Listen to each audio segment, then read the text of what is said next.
fighting against tuberculosis, visualizing nucleic acid detection. And thanks to the previous team who gave a nice presentation now the tuberculosis, now there will be more data. Well, tuberculosis is a worldwide infectious disease. It is caused by mycobacterium and can spread from person to person. If not treated properly, it will cause cavities in lungs, breath difficulties, and even death. See the map here. All areas in blue are TB high burden countries, with the darkness of the color indicates severity of the disease. According to the data, tuberculosis takes away more than 1.3 million lives every single year, and 1/3 of the global population was diagnosed as latent TB, with 5 to 10% then become active cases. Currently, the treatment success rate is already above 90%, but patients can only get a treatment after the diagnosis. The detection rate is quite disappointing, with only 64%, which means that there are more than 3.3 million missed cases in the world. So it's clear that detection is the key to TB control. What are current detection methods? We did some research, and we have tuberculin skin test, which is not specific, blood test, which can be risky for developing areas, and sputum culture, which is so time-consuming. We noticed that there is already much faster, safer, and more sensitive detection method available, which is the nucleic acid detection, NAD for short. But the strange thing is that NAD is not widely used in TB diagnosis. So we wanted to figure out the reason behind it. We went to Beijing Research Institute for TB Control at Nanping Hospital County Branch in Fujian Province. And after some discussion, we find out that current NAD is not specific and reliable, and with high false positive rate. Also, the equipment of the advanced NAD method is too expensive and clumsy to be used in developing areas. So we were thinking about what synthetic biology can do in TB diagnosis and what we can do for TB control. Here comes our goal. We want to develop a method which can provide current NAD with high specificity, high reliability, and low instrument dependence. We hope it can verify the presence of MTB in patient samples even before the symptoms appear, and meet the urgent need of those frontline health workers. So the key point we want to figure out first is how specific the current NAD really is. So we bought the most popular commercially available TB NAD kit, TB Lamp, and plan to test it. And we have something really exciting this year. With much effort and special thanks to our collaborators, we will kindly offer the safe, isolated genomic DNA from a real pathogenic MTB. Thus, we have a chance to face a real battle. We tested the MTB DNA using TB Lamp, and here is the result. We can see much non-specific product here in the control stream. And in the real situation, the medical workers can only measure the total amount of amplified product by fluorescence. You can see there's only 20% difference, and this non-specific product will be directly considered as a positive result. So how can we overcome this problem? We noticed that there are many specific sequences inside the amplified product. So why don't we develop a system that can directly read out the sequence information and convert it into visible signal? The question is how? And you may have think about this, CRISPR. This rising star has been widely used in genome editing, gene regulation, and so on, but all these are performed in vivo, and this time we focus on in vitro pathogen detection. CRISPR-Cas9 has a unique ability to bind any DNA sequence in any genome with a system of sgRNA and PAM sequence. In addition, CRISPR is easy to be programmed for multiple targeting, making it a wonderful sequence recognition module for our design. And how can we convert the sequence information CRISPR read into visible signal? And here we introduce you split reporter to make a Cas9 fusion protein. In our plan, there is a correct DNA product.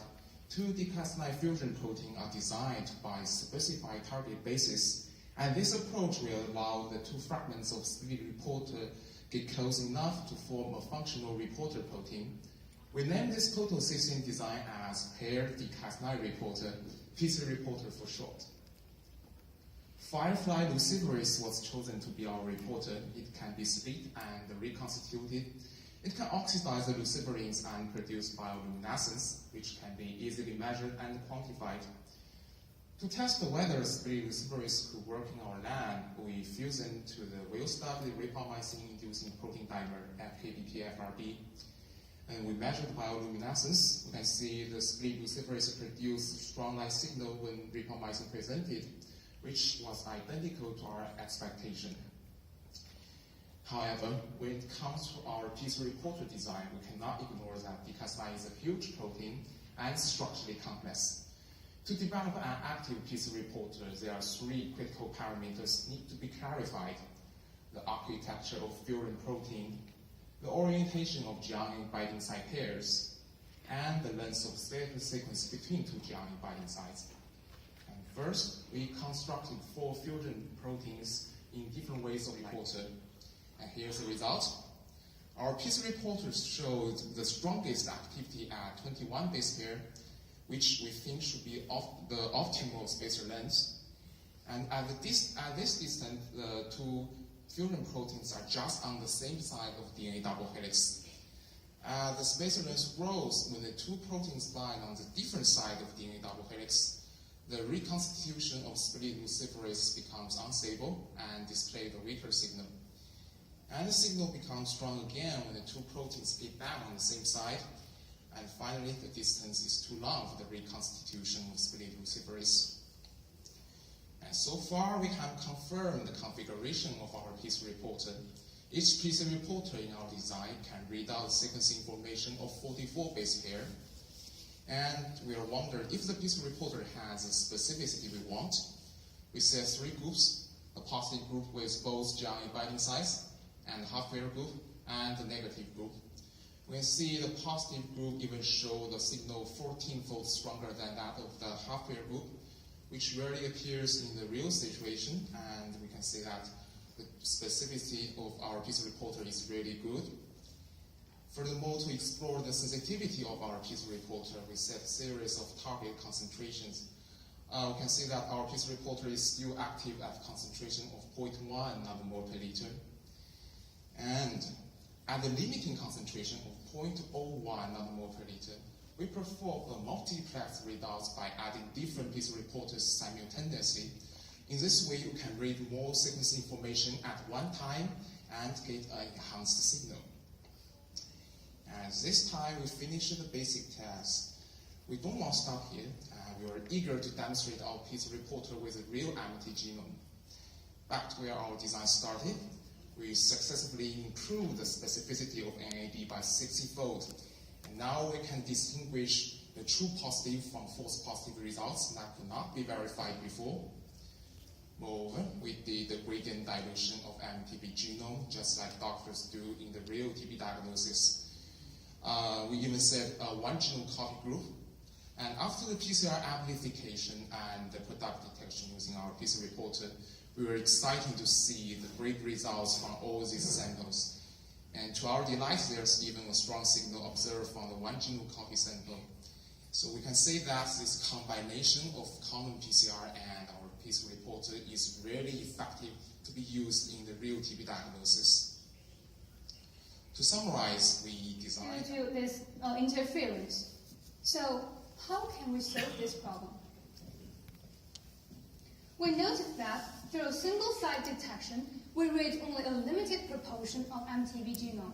A lot of sequence information remains unused. Then we got the idea. So why don't we extract all MTB feature sequences as MTB markers and export individual markers as an array of multiple single tests?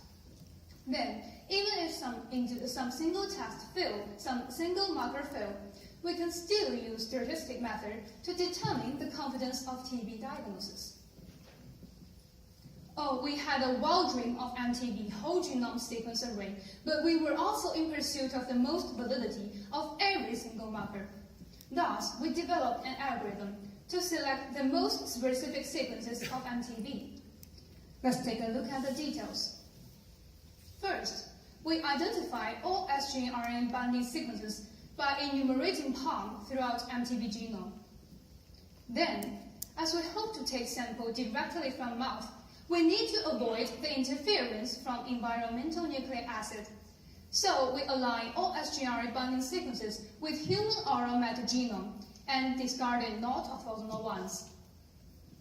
Finally, we pair two MTB-specific sites if the distance between them is about 20 base pair, the optimal spacer length, and we name them a marker. As you can see our marker finding algorithm, red means according to the detection of this single marker,